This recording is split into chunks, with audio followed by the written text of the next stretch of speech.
Assalamualaikum warahmatullahi wabarakatuh. Selamat datang di channel Tausiah Ustadz, tempat kita berbagi inspirasi dan ilmu seputar Islam.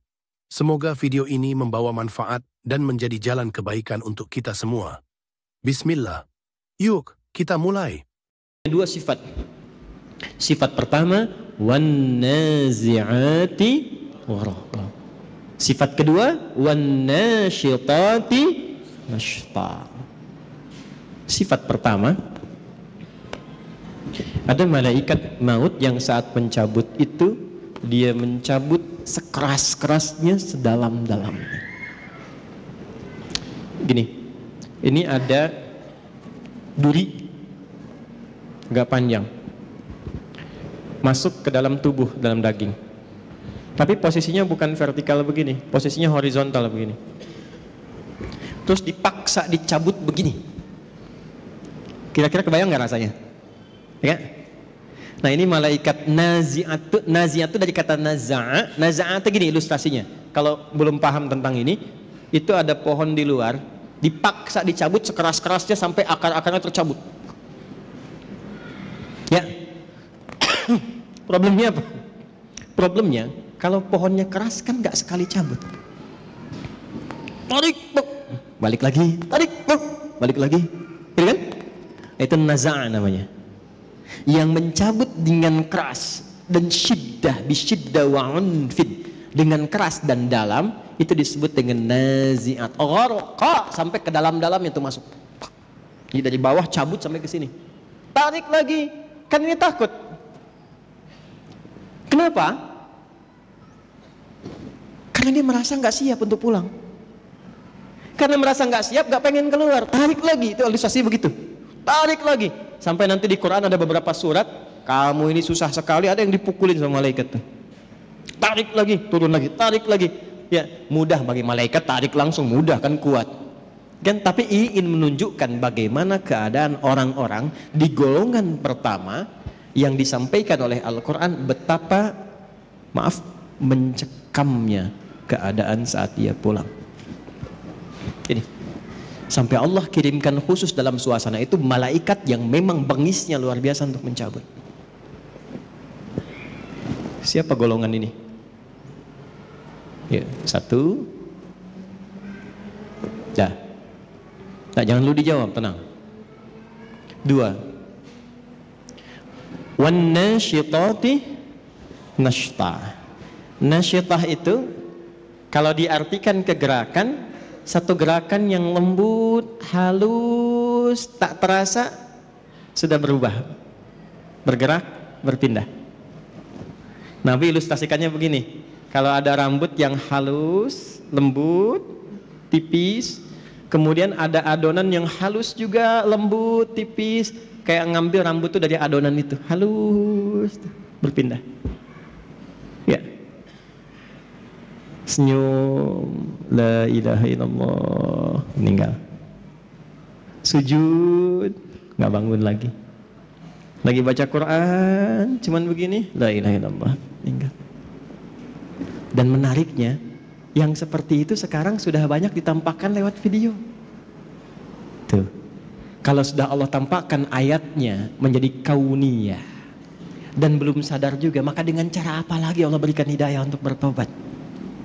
Antum klik deh ya, klik misalnya di YouTube dah, ya, wafat husnul khatimah, orang syekh mengajar meninggal, baca Quran wafat, sujud wafat, klik, lihat bagaimana cara wafatnya. Nah, itu Allah tugaskan malaikat yang kedua, wan nasyitati nashta.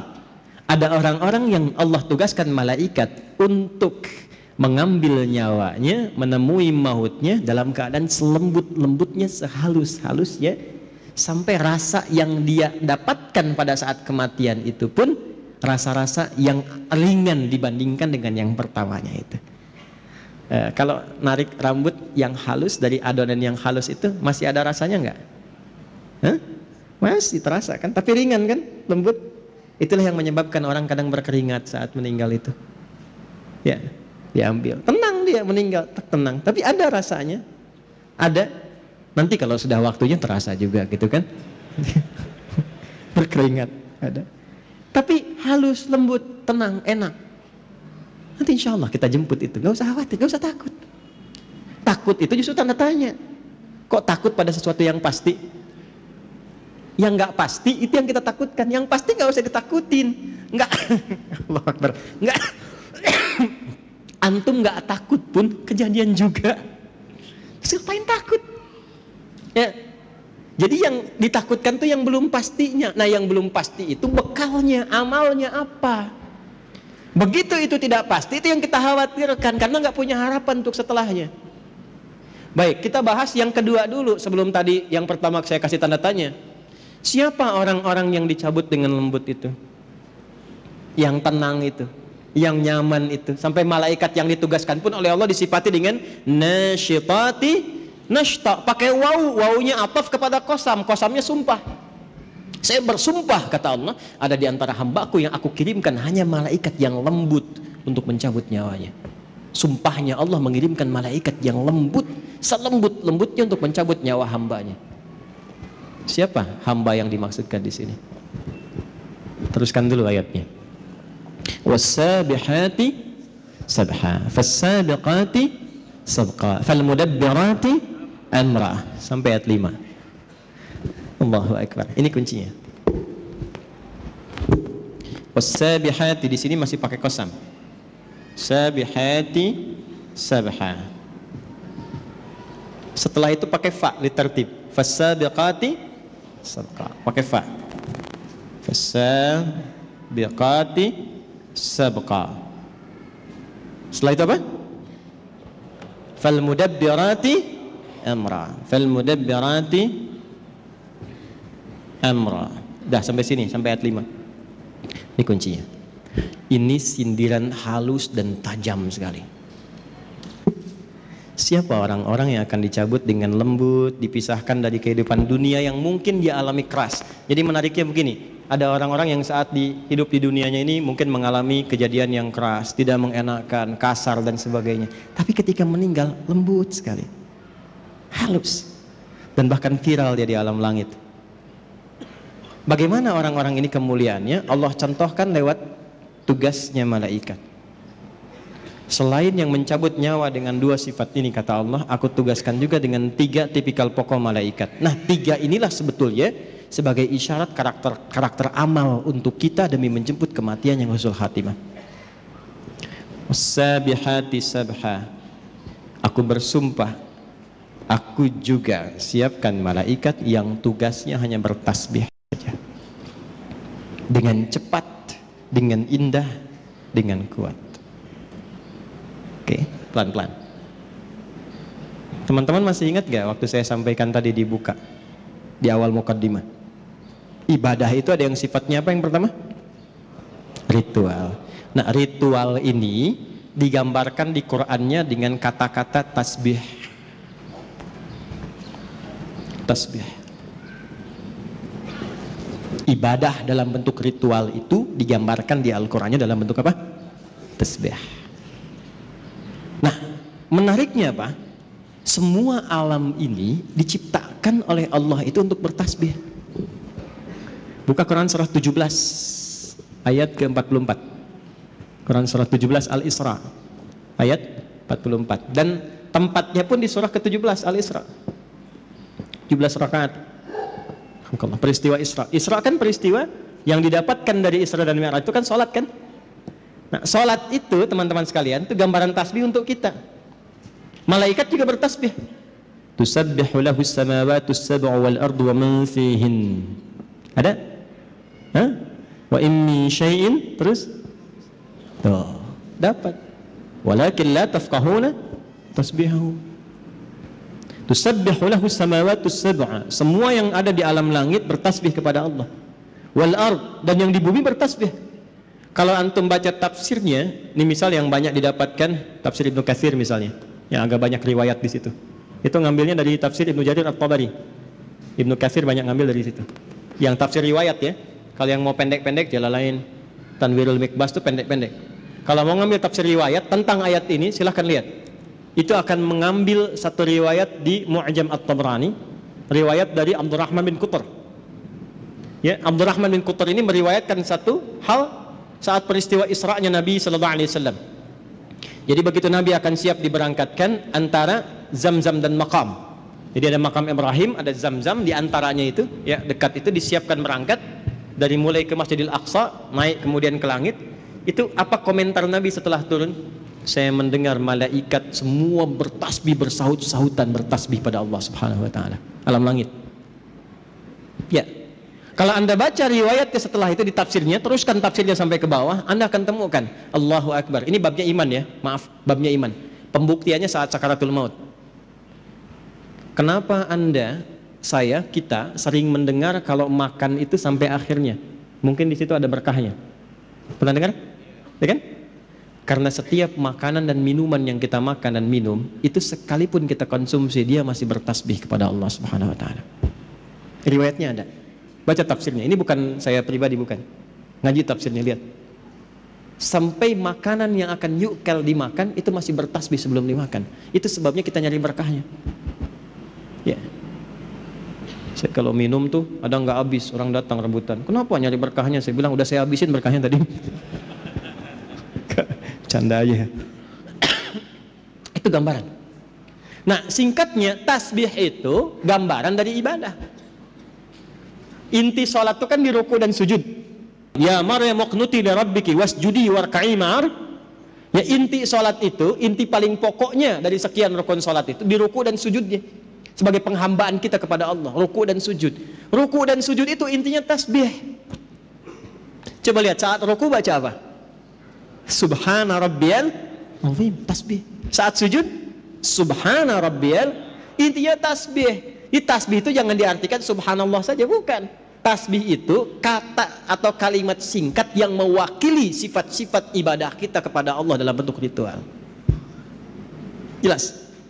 Makanya kalau kita kurang dalam sholat tasbihnya, kurang maksimal ibadah ritual, kurang ruku khusyuk di dalamnya, kurang khusyuk dalam sujudnya, itulah sebabnya kenapa setelah sholat kita istighfar dulu.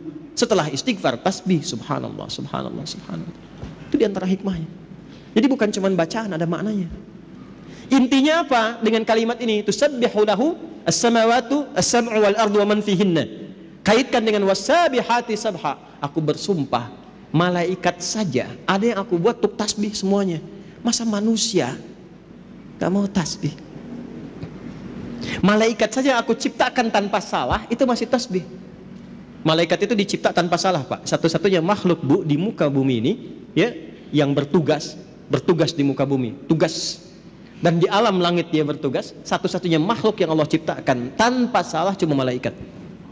Diciptakannya dari cahaya, materinya materi takwa. Quran surah 66 ayat ke-6. La ya'sunallaha ma amarahum wa yaf'aluna ma yu'marun. Malaikat tidak punya potensi maksiat. Makanya Anda nggak pernah dengar misalnya, maaf, pernah dengar malaikat Jibril korupsi ayat?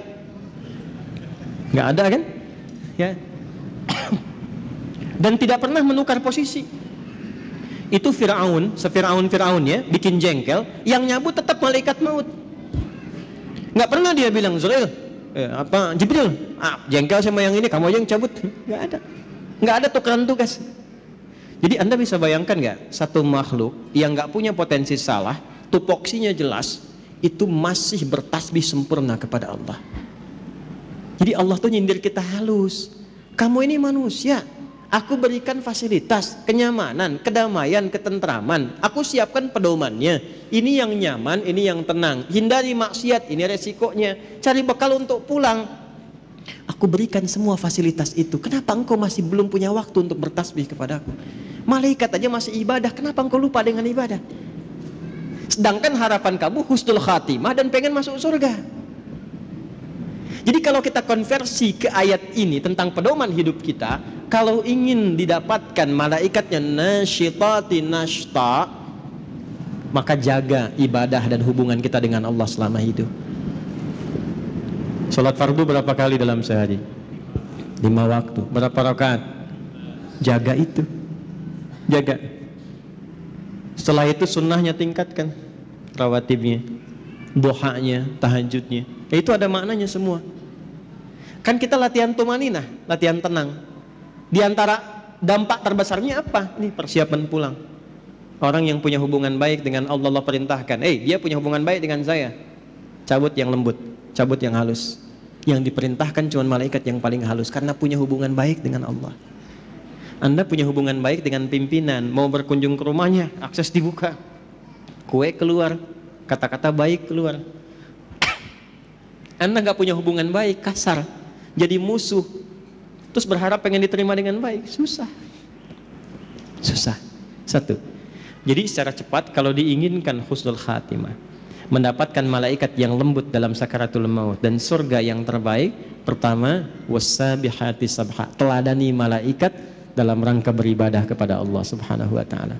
Jangan tinggalkan ibadah ritual. Kalau masih yakin, masih beriman. Makanya kalimat sholat itu dibuka dengan iman. Kalimat sholat pertama Al-Baqarah ayat 3. Alladzina yu'minuna bil ghaibi wa yuqimunas, dan disebut dengan kalimat iman. Satu-satunya ibadah yang disebut dengan iman cuma sholat di Quran. Itu di Al-Baqarah ayat 143. Wa ma kana Allahu liyudhi'a imanakum. Yuk, sholat ya. Jadi kalau dulu kan, kenapa sholat? Supaya bahagia, hayya 'alal falah. Kenapa sholat? Supaya tenang. Ya kan? Kenapa sholat? Bukti mengabdi kepada Allah. Sekarang jawabannya setelah mengaji ini berubah. Kenapa sholat? Supaya husnul khatimah saat wafat. Malaikat malu kalau keras-keras nyebutnya ahli sholat, ahli la ilaha illallah. Nabi aja bilang, man qala fi akhiri hayati wa kama qala la ilaha illallah dakhalal jannah. Siapa yang bisa mengucapkan la ilaha illallah di akhir hidupnya, terjamin surga untuknya. Tapi itu kalimat nggak bisa diapalin. La ilaha illallah, la ilaha illallah, la ilaha illallah, la ilaha illallah. Tapi sholat enggak. Nggak bisa keluar, nggak bisa, nggak bisa, susah. Nalkinnya pun susah, nggak mudah. Siapkan dari sekarang. Ya, malaikat malu lah. Anda dekat dengan pimpinan. Nih antum ya, dekat dengan pimpinan nih. Taruhlah Anda misalnya, ya nggak usah contoh yang aneh-aneh lah ya.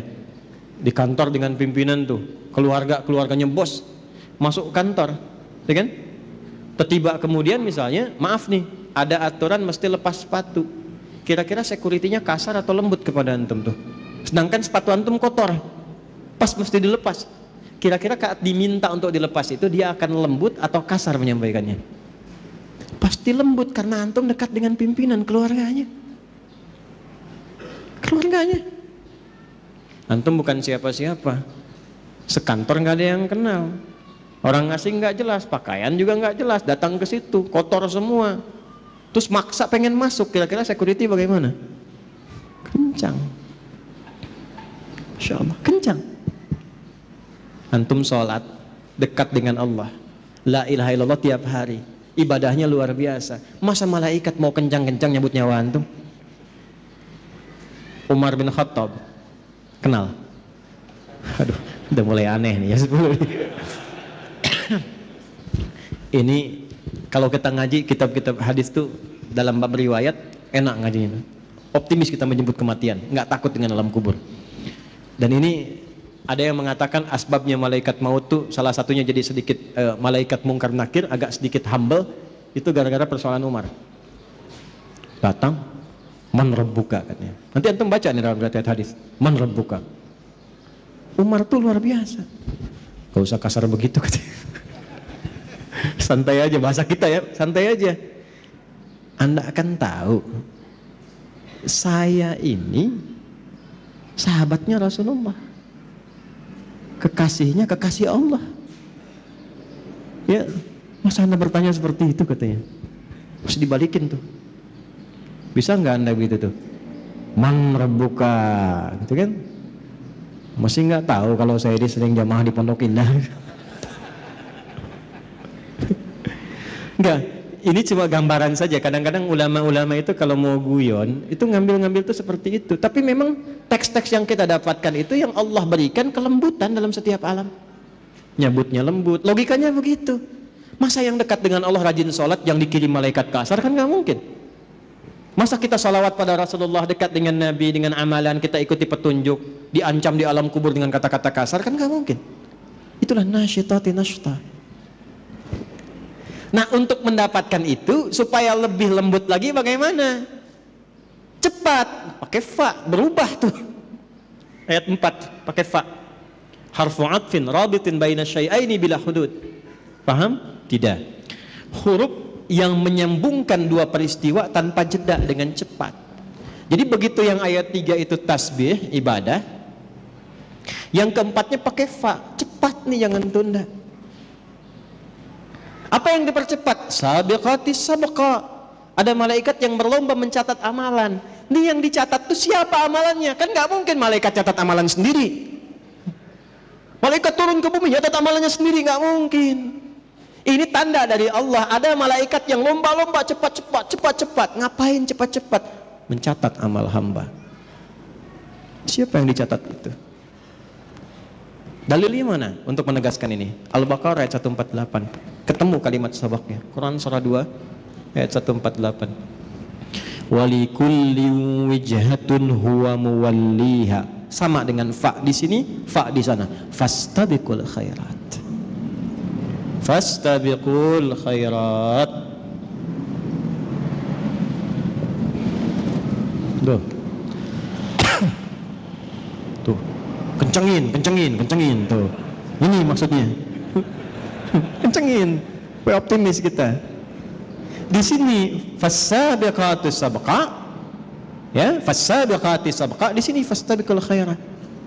Walikulli wijhatun huwa muwalliha. Setiap hamba yang ibadah itu pasti punya kecenderungan fokus pada ibadah tertentu. Contoh, ada yang senang tahajud, belum konsisten puasa sunnah. Tahajud rutin tiap malam, tapi Senin Kamis belum puasa. Ada yang puasa Senin Kamis tapi tahajud belum. Ya kan? Ada yang sudah sholat puasa Daud, bahkan sholat Daud nggak ada. Ya, puasa Daud yang ada ya. Senin puasa, Selasa tidak, Rabu puasa, Kamis sholat Daud nggak ada. Subuh sholat, duhur tidak, asar sholat, maghrib, nah itu nggak ada. Ya. Ini sudah puasa Daud, tapi tilawah Quran belum. Quran juga unik. Ada yang senang baca, tapi belum menghafal. Ada yang senang hafal tapi nggak tahu arti. Ada yang senang kajian, ngaji artinya, tafsir, tapi juga baca belum optimal. Ada yang begitu. Nah sekarang maksudnya apa? Kita itu saat sebelum pulang siapkan amalan-amalan favorit yang kita pilih di dunia sebagai bekal andalan kita pulang itu apa? Supaya malaikat berlomba-lomba mencatat. Ayo kita berlomba-lomba. Dan ini dijamakkan fastabiqul khairat. Semuanya baik kata Allah itu. Tapi silahkan berlomba. Yang ini puasa Senin, ya kan? Antum belum sanggup puasa, saya mau konsisten dengan rawatib dulu. Ya. Saya belum sanggup menahan lapar, tapi saya bisa sanggup menahan lelah saya untuk mengerjakan rawatib. Ya udah, alihkan tenaga ke sini. Ya. Terima kasih sudah menonton. Jangan lupa like, share, dan subscribe untuk mendukung dakwah ini. Sampai jumpa di video berikutnya. Wassalamualaikum warahmatullahi wabarakatuh.